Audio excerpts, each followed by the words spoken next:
Hello and welcome back to an unorthodox episode of the Slide Job Podcast. I'm your host, Colton Smith, or Left Turn Central, here joined by we got two Coltons on the screen actually.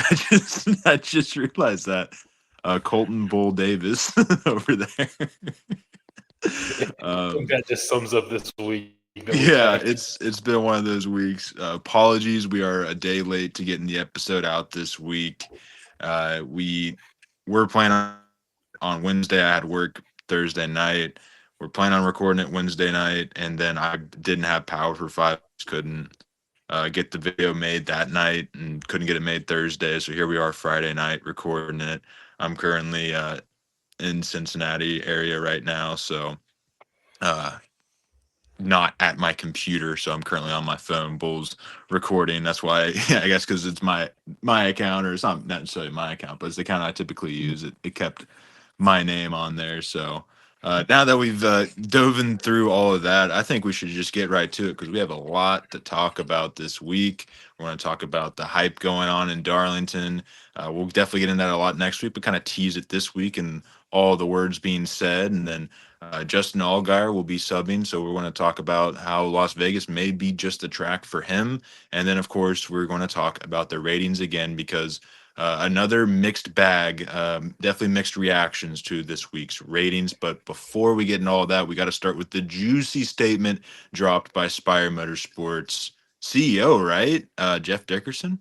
Correct. He was the guy I was trying to think of last week that host of our just absolutely loves, and I could not think of his name. Mm-hmm. He's the co-owner. Co-owner, but Bull, I know you have some quotes over there, some spicy quotes from the co-owner. What do you got? So yeah, I'm actually going to off of a tweet from John Newby.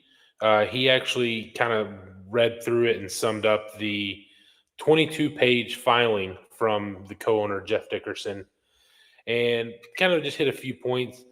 Dickerson said Spire doesn't need or want information from JGR. It already works with the winningest NASCAR team, Hendrick Motorsports. And then he went on to say that Dickerson said that Spire and JGR had a trade agreement in which he took away car chief Robert Smith's non-compete so he could join JGR. Said that JGR's side was to either pay Spire 100K or allow Spire to pursue an employee of its choosing. Dickerson said JGR has not upheld this trade agreement. There's a lot more to it if you want to read all that he posts and then some of the filing. It's John Newby _ on X, Twitter, or whatever you want to call it these days. But yeah, Colton, what do you think about that? I think taking a shot at JGR, saying that he already works with the winningest team in NASCAR, is kind of bold. And I think the whole team at Spire kind of takes that same mentality, and that's where I mentioned it last week that Hocevar loves this guy. That's why right there. Yeah, that's exact. You took the words right out of my mouth. That is just Spire Motorsports as a whole. That quote had nobody in the organization had a problem with that quote. And it's true though, right? So he's not just talking out of his ass. Hendrick has been here longer than Joe Gibbs and has more wins than Joe Gibbs Racing, more championships than Joe Gibbs Racing. Does that mean that Spire would not value from information from Joe Gibbs? Absolutely not, but it's a fun spice. But the real meat and bones of this is that was a trade is a trade agreement or no trade agreement? So Was so JGR, or I'm sorry, Spire, they had a trade agreement in which he took away car chief Robert Smith. So Robert Smith Mhm. was working for Spire, and Dickerson agreed to remove the non-compete clause, so That's that what way was he not could go compete. to JGR. Yeah, that's the meat and bones and the legal hoo ha of this. That's where it really gets spicy. Is how um real it like this is obviously what I would say if I was Spire and wanting to win case because it sounds perfectly clear, it sounds perfectly uh you know in line, and that Spire's in the right. That's what I'm going to say as the CEO, right? Joe Gibbs probably has a statement somewhere out there. Whether he drops it or not is up to the man up above. But uh, he has a statement out there that probably has his side of the story and sounds perfect in his eyes. That's what the court is all for, is meddling through all of this and figuring out um whose story is really true and which story is not. I do find it kind of interesting and damning that Spire is more than happy to have a forensic search done, and Joe Gibbs apparently is not looking to do that. They just want to run straight to court. They can still do obviously a forensic search and go to court. But does Joe Gibbs really want to go that far into court? Like, I feel like at some point we saw all the stuff that came out during the NASCAR suit that wasn't necessarily related to the lawsuit, but was still revealed in all the searches that were done there. Does Joe Gibbs really want to go band for band here with Spire, or does Spire really want to go band for band with Joe Gibbs? We'll see here pretty soon. If you're Spire, what do you have to lose in this situation? I True. I can see them wanting to take it to court, wanting to see it all the way through, especially if they're already offering for a forensic analysis to be done. If you're willing to take this to court and have a forensic analysis, what do you have? To me, that's showing that you have nothing to hide. And to be honest, I'm a JGR fan. I like it, but I love this from Spire. What other owner is going to take his balls out and lay it on the table and say this to JGR?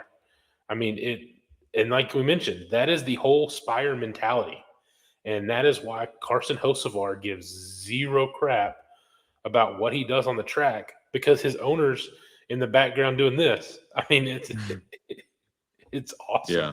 I love it. I think that attitude is good for the sport, and it's good as a team to have your co-owner have your back like that and go to bat for you and call out one of the biggest teams in NASCAR. Well, I mean, even look at Daniel Suarez. It's like he always kind of had some of his rougher moments or whatnot, rougher around the edges. People would complain about his driving. Nothing more so than the other driver. I think just about once every race, especially Connor Zilic, has complained about that seven car.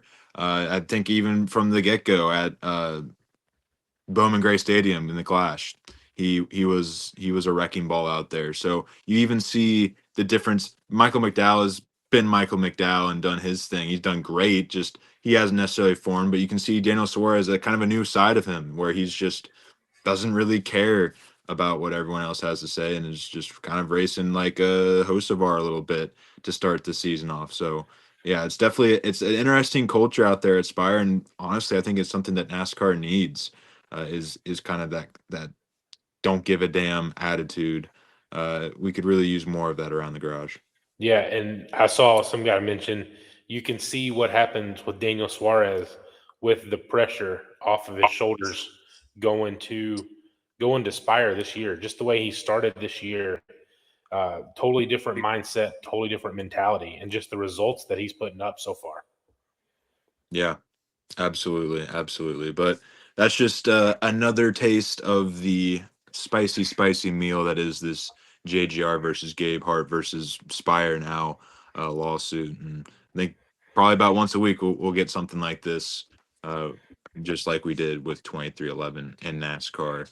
Curious to see how that all ends up. But we do have some other topics to talk about. Let's go ahead and move on to the Darlington hype. We're not going to Darlington this weekend, but a lot has been said about Darlington over this week and the past week. And boy, oh boy, are the drivers hyping up this race. I think Denny Hamlin kind of teed it off right.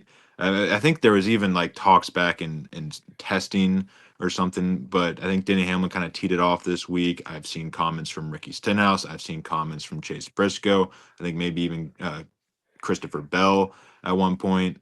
The word on the street is 2 to 3 to 4 seconds of tire fall off.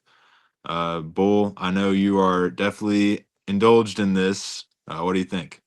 I cannot wait. I'm ready for Las Vegas to be over. Get me to Darlington. The Las Vegas, I don't even care about it right now. I am all in on this Darlington race. I kind of mentioned it to you. I was listening to a guy Talked about it a week and a half ago about Darlington, and he actually works for the GM Sim, and was talking. He was talking about it, and just he got me hyped up. Then hearing Denny talk about potentially 4 seconds or more of fall off, just got me even more hype. Well, that's what we want. Everybody has asked for more horsepower and softer tires, and we're getting it. We are getting it at Darlington in a week and a half. Hmm. Yeah, and I can't argue that that's not what I want. I think I definitely posted it to Twitter where I'm just like, this all sounds great, but NASCAR has to screw this up somehow, right? Like this can't actually be the perfect race. We'll find out next weekend for sure, and we'll talk more about that next week. But let's go ahead and keep moving along here to Justin Allgaier subbing in for Alex Bowman. This has been a couple days out. Would have been fresh if we were able to record on Wednesday, but is what it is. It was actually accidentally mentioned in a post about paint schemes, and then confirmed the day following that Alex Bowman is out once again, and that Justin Allgaier will be filling in. But Bull, you got some stats over there that maybe this is a good thing for at least the 48 team. Yeah, I mentioned last week didn't see Anthony Alfredo getting relieved. But if there's one driver you're going to call up to race the 48, Justin Allgaier is a good one to call up. So far at Las Vegas in the O'Reilly Series, he has 23 starts, 20 top tens, and an average finish of 6.7 in his 23 starts at Las Vegas. That's uh, that's pretty good there, and we'll be interested to see if he can keep that up or see what he can do in the 48. If you watched our show on Sunday, you'll see that we talked about the 48 car as Colton disappears, having a little connection issues.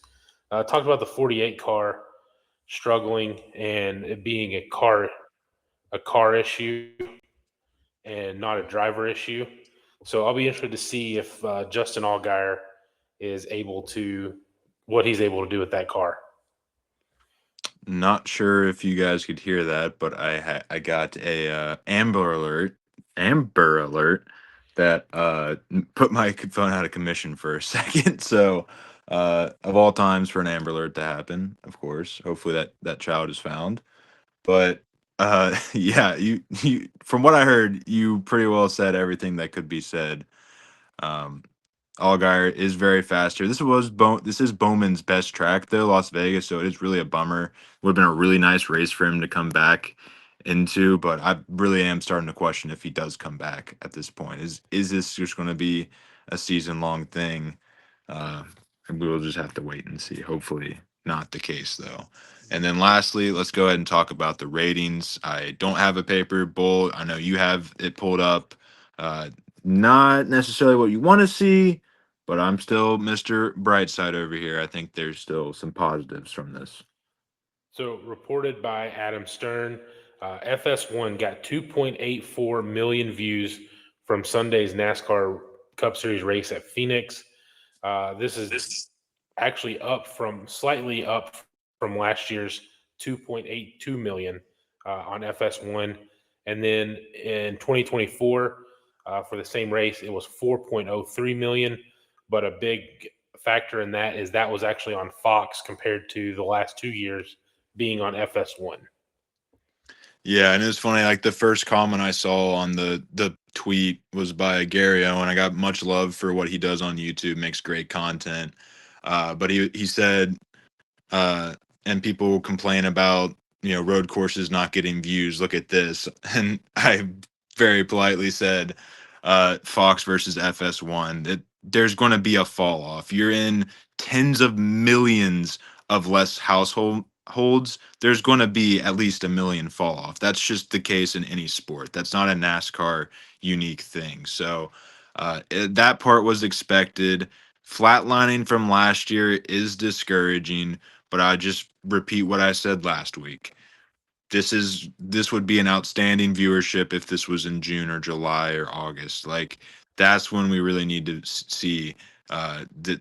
But I just feel like NASCAR fans all the hype on social media and whatnot. They just expected the viewership to be roaring, soaring, and it's just that's just not the case. It's just not going to happen. Even when baseball made the changes that is made for the viewership to go up, that was still a very gradual change in the viewership for baseball. So I think NASCAR's got to expect the same thing. And there's other things that got to change in the race itself. Stage caution. Sorry, I don't know what came upon me. Um, yeah, that's stuff that needs to be changed to make it still more of an enjoyable watch for me, and probably for the average fan as well. So I don't know. We kind of talked about this last week. I'm a little disappointed. Um, Oh, Bull's turn. It made its way over to you. yeah, I got it now. It took a while to get out here in the middle of nowhere. Um, but I lost my train of thought. That scared the crap out of me. Not gonna Dude. lie. That's all good. That's all good. Um, But you got it. yeah. I, I was so excited for the momentum we had coming out of Daytona to go Mhm. coming out of the off season and seeing that momentum into Daytona, and then it's just gradually slowed down. I feel like, and I was honestly expecting to have more viewers with the changes that NASCAR made as well, getting rid of the playoffs. I thought that was going to bring more fans back as well. But honestly, like you mentioned, if we're getting 2.8 million views all season, you can't complain about that. Especially, I think, especially being on FS1, that I think that does hurt the viewers. I'd be interested to see what that race would be like if it was on Fox, because I still think that was one hell of a race. I really enjoyed that race, and I think that was the best race that we have had at Phoenix in the next gen car. Regardless, we'll go over a little bit here since we had the Amber Alert distractions. Uh, regardless, we're still beating the shit out of IndyCar. We're still beating the shit out of Formula One.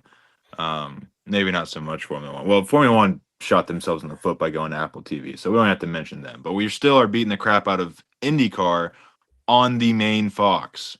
They're doing fine, but they're still 1.5 million behind us. Will that gap close? Perhaps, but still yet to be seen. And one more positive thing I will note before we move on to Fly the Flag is that a 26% increase was reported on the demographic of 18 to 26.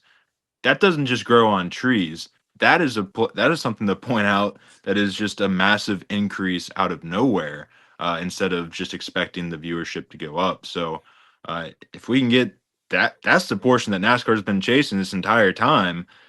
It took this maybe to get it back. It took Michael Jordan a lot and Tyler Reddick getting you know, 3 wins in a row probably, but still, that's a good sign. Let's go ahead and move along to Fly the Flag, where I'll start with the one I put at the bottom here. Do you think that, or ratings, green flag, yellow flag, red flag, ratings will continue to flatline?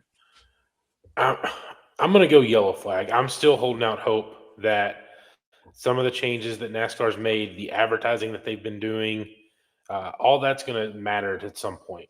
And I'm hoping that we can continue these if we can still continue 2 million views, I'll be happy. I'm gonna say yellow, but I'm probably leaning slightly red.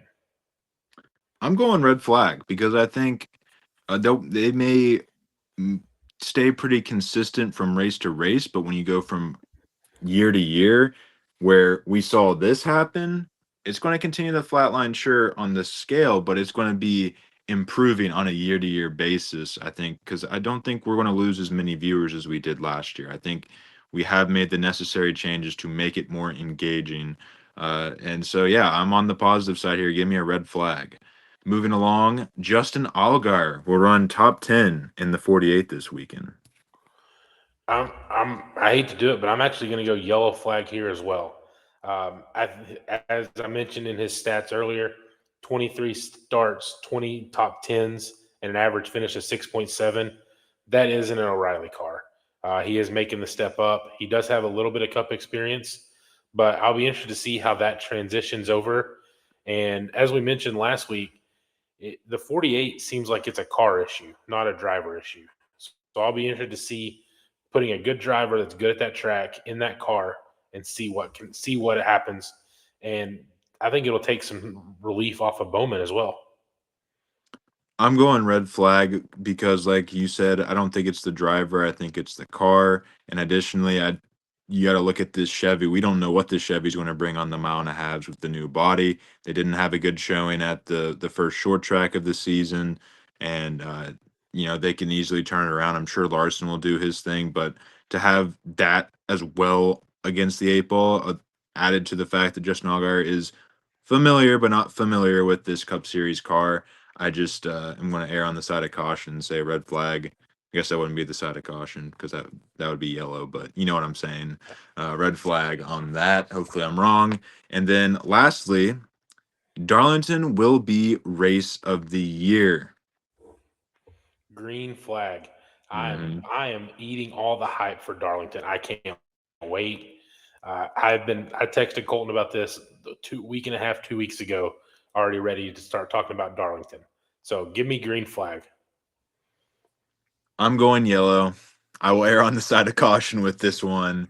And it's just, I can't believe that something that beautiful will happen. It's just, I think no matter what, I'm overhyping it in my brain right now. I need to get my expectations straight and then enjoy what will be a great race, but maybe not the best race of the season. We'll see. Hopefully. But that's what it's being hyped up as right now. But that brings us along to our Fast Five picks. I'm on my phone, so Bull, you're gonna have to take this one away, as you do each week, anyways. Yeah. So if you've been watching, we take you get points for top 20. Winner gets 30 points. Second place gets 20, and then so down all the way down to top 20. So far for our season long standings, Ben actually has the lead with 171 points. Colton has 157, and I have 123. And last week at Phoenix, Ben again took scored the most points with 51. I had 41, and Colton got 39. Thanks for giving me Justin Allgaier as my winner pick last week. So that helped me gain 2 points on Colton, but still got a long way to go. Should So have been that'll take Carson Quapple. so that'll take us to Vegas, where my screen. There we go. My Well, I do know that I had the least amount of points, so I get to have first selection of what pick I would like. I'm still kind of thinking about it, to be honest. I might need you to give me the drivers before I make my final Yeah, decision. I got But the sheet again. Bull has the second choice, and then Ben will get whatever is left over. That makes it that's honestly easy since he's not able to make these episodes. But what do you got over there, Bull? So how we divide it is basically I take the DraftKings salaries and I divide them evenly into 5 groups. Uh, so group one, we have Kyle Larson, Christopher Bell, Denny Hamlin, William Byron, Ryan Blaney, Tyler Reddick, Chase Briscoe, and Chase Elliott. See, I know who's in round two, and I really want to see if I can swing something with three and one, but then also I can just take.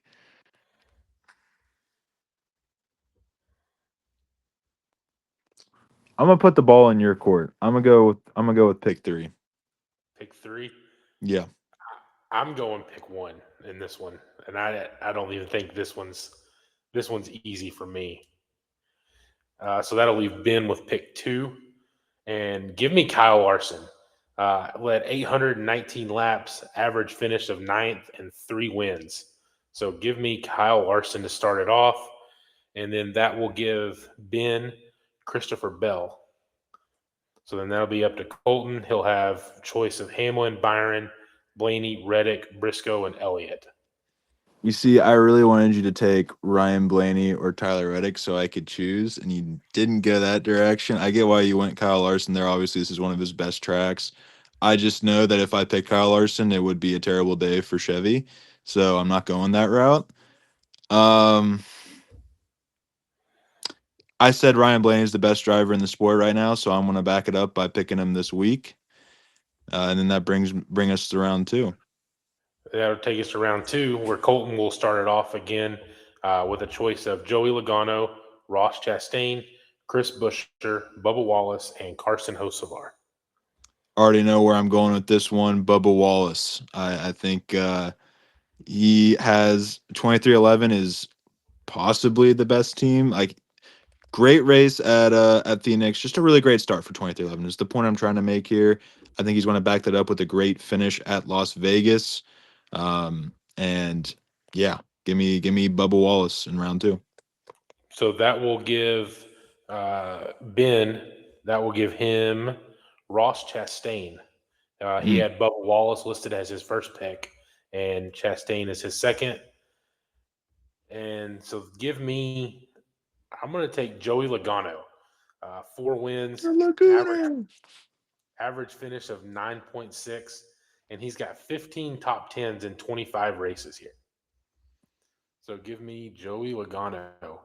And then that will take us to round three, where Ryan Preece, Ty Gibbs, Austin Cindric, Connor Zilich, Brad Keselowski, Justin Allgaier, and Daniel Suarez. And I'm trying to decide between two guys here. I don't. Uh, this is where I wish I didn't have to pick. Give me Daniel Suarez. Give me Daniel Suarez. I'm going to take Suarez to lead off round three. Okay. That's a gamble. I kind of thought I was going to have to settle for Suarez. I don't have to worry about that. And then so that'll take Ben, and Ben will get Ty Gibbs. With he had Gibbs listed as his first pick. Yeah, you see, I would have gone Blaney at number one, spoiler alert, but and I would have gotten Blaney and Gibbs here. Can you repeat the list? I'm sorry, I don't have it pulled up. It's Ryan. So what you have left is Ryan Preece, Austin Cindric, Connor Zilich, Brad Keselowski, and Justin Allgaier. Give me Ryan Priest. He's just a consistent top 20 guy. Seems to be able to stay out of trouble. Didn't do it last week, so that means he's due for it. Yeah, give me the 60 of Ryan Priest. I hesitate on Keselowski because I just don't know how that leg's affecting him week in and week out. Um, this is one of his better tracks, so he'll probably bite me in the butt. But I'll go with his teammate. I like the energy that Roush has brought to the start of the year. Need to get a win, but regardless, give me Ryan Priest. So that'll take us to round four, where Colton will get to pick again. Eric Jones, SVG, Michael McDowell, AJ Allmendinger, John Hunter Nemechek, Zane Smith, and Austin Dillon.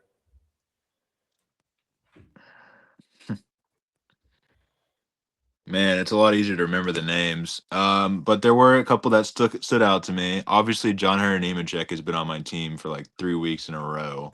Do I just bring him in? I feel like Eric Jones is decent at this track. Typically runs pretty well at Vegas. I don't have the stats put up. This is why I should be at my house, on the computer and have the notes up when I'm doing this, but just not the case this week.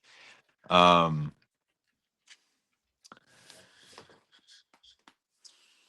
I'm just gonna rock with.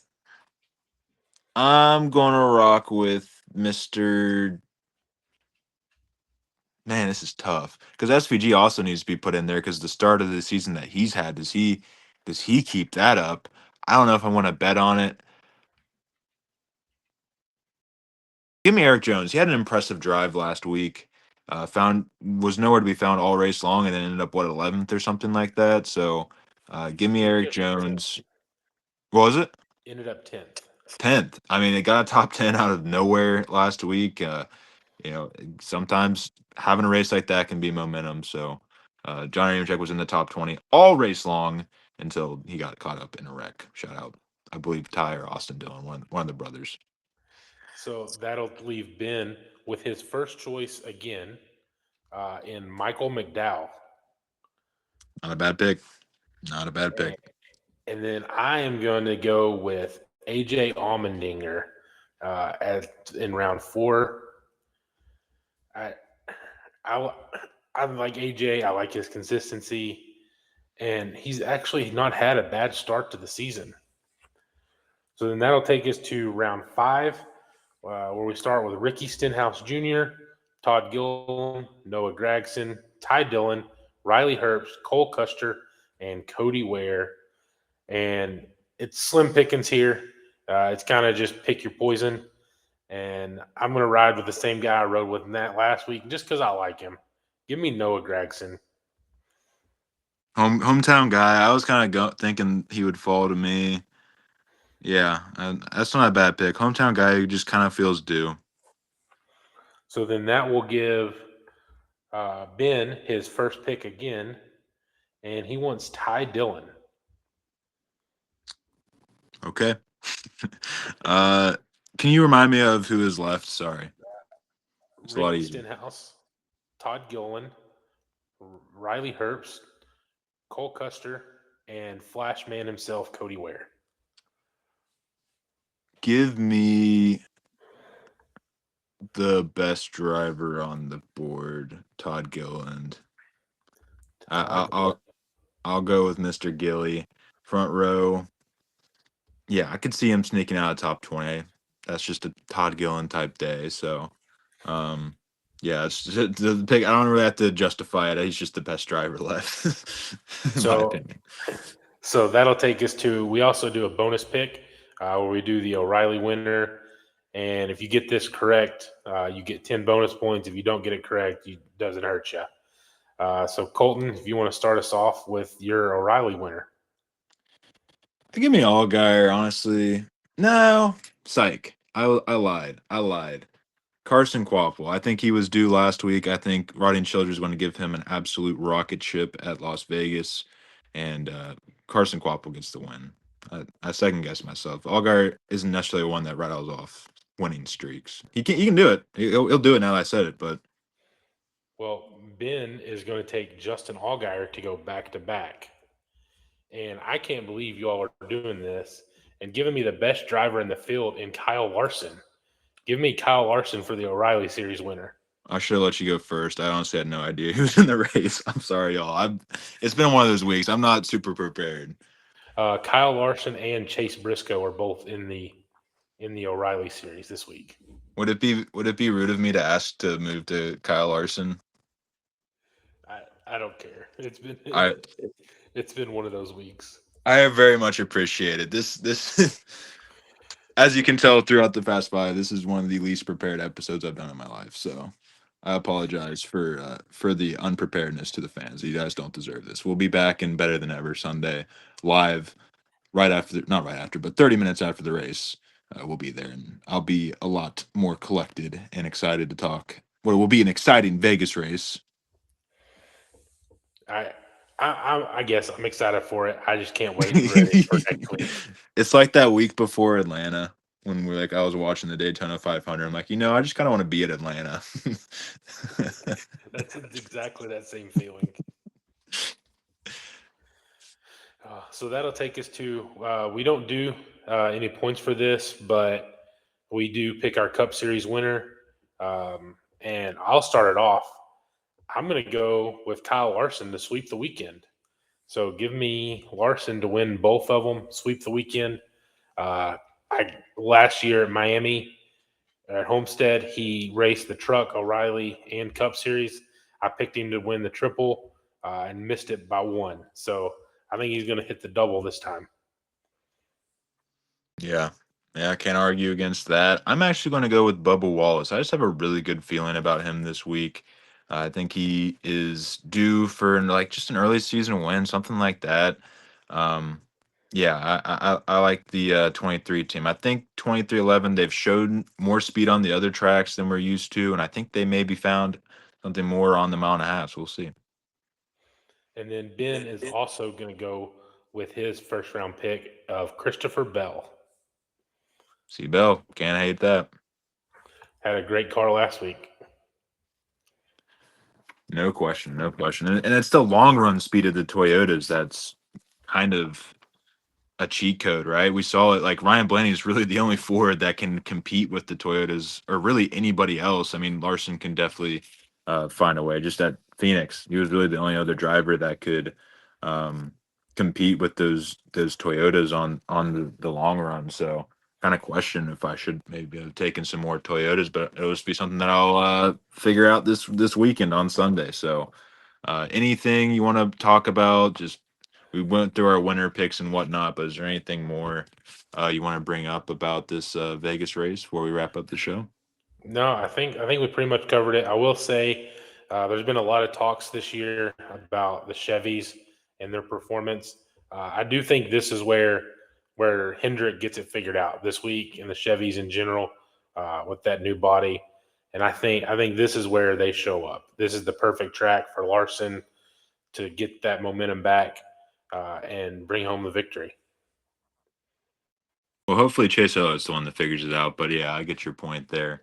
Yeah, there's a lot of unknowns because this is the first mile and a half race of the year. First on the 550. Well, not technically, I guess the super speedways are also 550, but you get my point. It's the first that we're getting of this package, so we don't really know. Maybe Chevy made it to where this is the package they focused on. They'll be the fastest at, which had kind of been Toyota's thing for the last couple of years. So we'll see. We'll find out when we get there for sure. But I'm very excited. Very excited.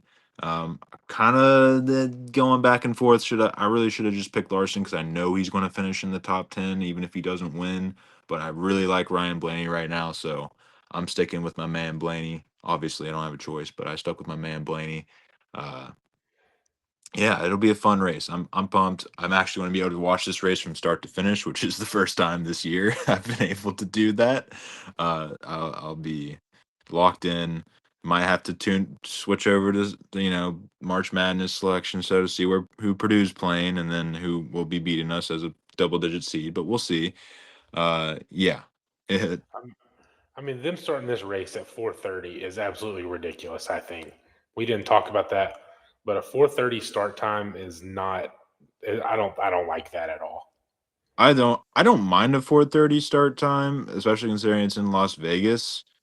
Except for when it's on the same day as Selection Sunday. Like you cannot tell me half the race is not tuning into Selection Sunday to see where their favorite team is playing. That is a deep coincide with the Southern audience, March Madness, and NASCAR. Like you just you just can't make NASCAR make a right decision. Anyways, let's go ahead and wrap up the show. Thank you all for listening. Be sure to leave a like, hit the subscribe button. It may be a little harder to do it this episode with the production level not being as good. I do want to apologize for that. That is just one of those weeks, and I've kind of been using that as an excuse a lot recently, but I think this is the first one you've actually seen the effects of it in the episode. So next week we should be back to our normal programming with all the graphics and whatnot that you're used to seeing. But be sure to tune in Sunday about 20 to 40 minutes after the race uh, to see our live reactions to the race. It'll be, I'm sure, a very telling race of where everybody's at. So be sure to tune in and listen to that or watch that as well. Participate in the chat. We want to talk with the chat as much as we can, of course, as well. Follow us on Twitter at SlyJobX. Follow Bull at Bull818, Bull underscore 81818. Me at LFC underscore 99. Thanks for helping me out with this one, Bull. Or I'm sorry, Colton, Colton Bull Davis. We'll see you guys in the next one. Peace. I believe in you to